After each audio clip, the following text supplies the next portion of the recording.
Hi, everybody. Thank you so much for joining me. We are looking at the Gospel of Luke, the story of Luke. And this is the story of Jesus that is described by Luke from his perspective. And as we begin this story, we notice something about the Gospel of Luke, and that is that he emphasizes that Jesus came for the outcast, Jesus came for the lost, Jesus came for the poor, Jesus came for the marginalized, Jesus came for those who are excluded. And so I don't know if you've ever felt lost or felt like you weren't where you were supposed to be. You weren't where you ought to have been. I know there was several times in my life where I've either been lost or have been left behind, being the youngest of five.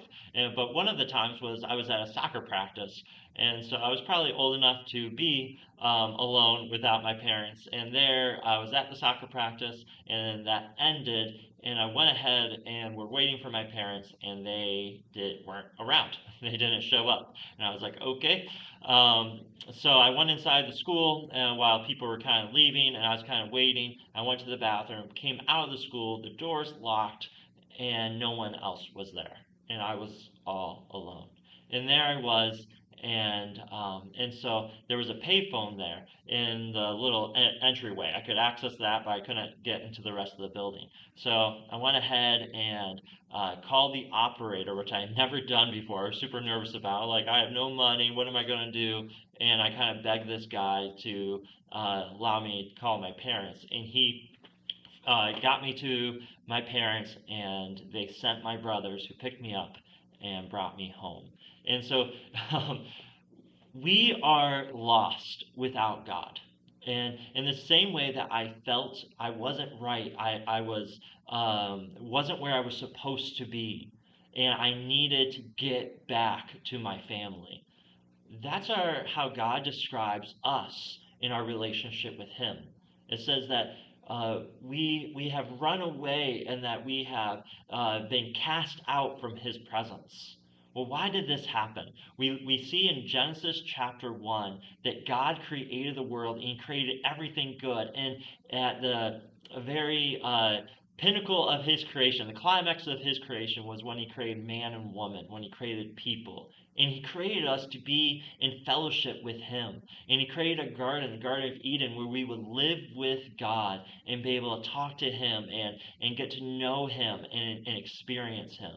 And yet, what happened in Genesis 3, we see the serpent coming, tempting Eve really, and Adam to disobey God and to eat of this forbidden fruit that God said not to eat from.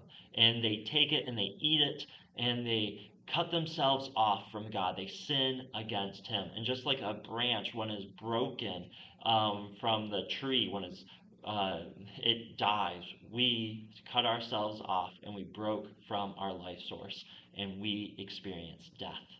And so, in that, though, God does something where He cast out Adam and Eve from His garden, from His presence. And that was both a good thing of mercy and a righteous thing because He is holy. And so He cast them out, and we are now lost and hopeless. In Ephesians chapter 2, verse 12, it says this: Remember that at that time you were separated from Christ, excluded from citizenship in Israel and foreigners to the covenants of the promise, without hope and without God in the world. And that's how I felt when I was lost from my parents. And that's how we feel because we are separated and lost from our parents, from our God, from God. We are lost. We are without hope.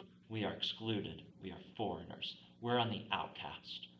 But see, God is all powerful, but He is also loving and gracious and merciful and slow to anger and abounding in forgiveness. And so He brings us back and He makes a way to bring us back to Him. How?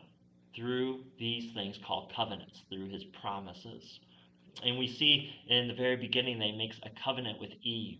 And this covenant is in Genesis 3:15, where He promised her a son who will crush the head of the serpent. And in doing that, yeah, and so He will deal with their sin problem. Next, we see him calling Abraham to come away from his country in Genesis 12, 1 through 3, and that he will show him a new land and make him into a great nation, and even give him a son who will bless all the nations. And so we see now that God promised Eve that he would send a human to crush the head of the serpent. He promises Abraham that this human will come from his line, so this will be an Israelite, and he's going to bless all the nations.